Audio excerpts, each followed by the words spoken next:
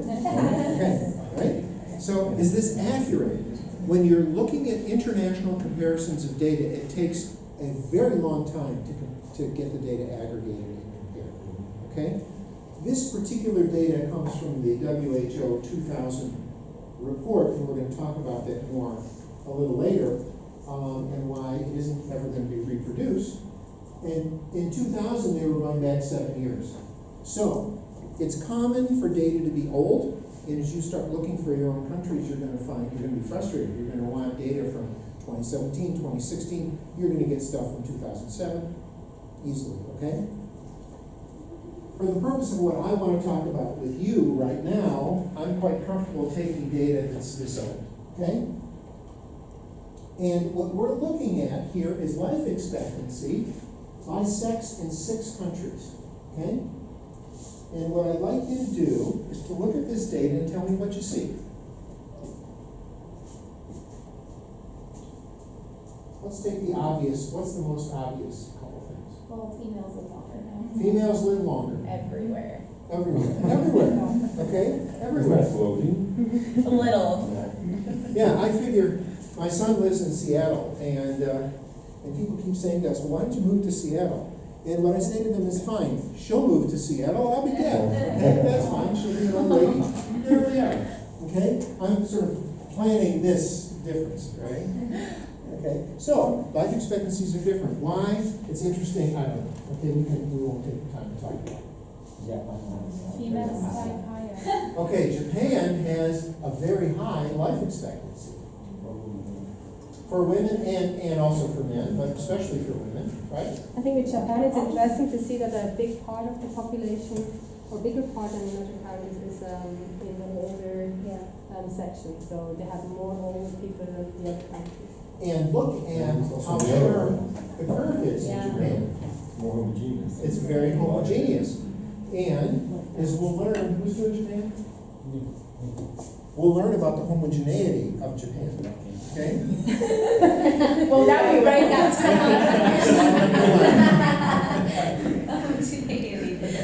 Okay. All right? So yeah, I mean, look at Chile here, and look how broad that curve is. I don't exactly understand what that means, but it's certainly different. Okay? And then look at Mexico. I mean, life expectancy in Mexico was 66 years old for men, when it was 75 for women. That's a pretty big difference. Between Mexico and Japan. Which one are you comparing? I'm comparing, Mexico and Japan. Yeah. Yeah, probably the Is there a world. connection between giving birth and life expectancy for women? Giving birth meaning, Like Maternal women who mortality? give birth tend to live longer? oh, If you give birth, you live longer. Yeah.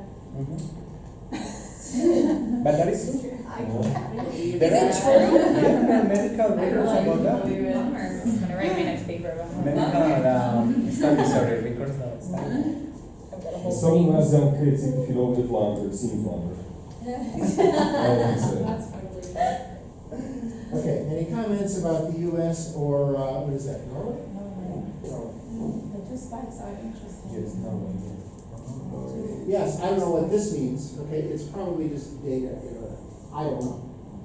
Okay, let's go on, we have more data to look at, so we can't linger too long. Like the end. Now we're gonna look at He thinks that it's an error. Yeah, but what country is that? I can't. The Norway. Norway, Norway. because usually that's like war or something, Yeah, but no. but not Norway.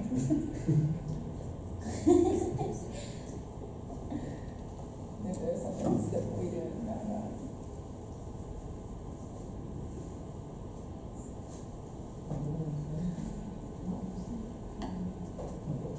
Okay.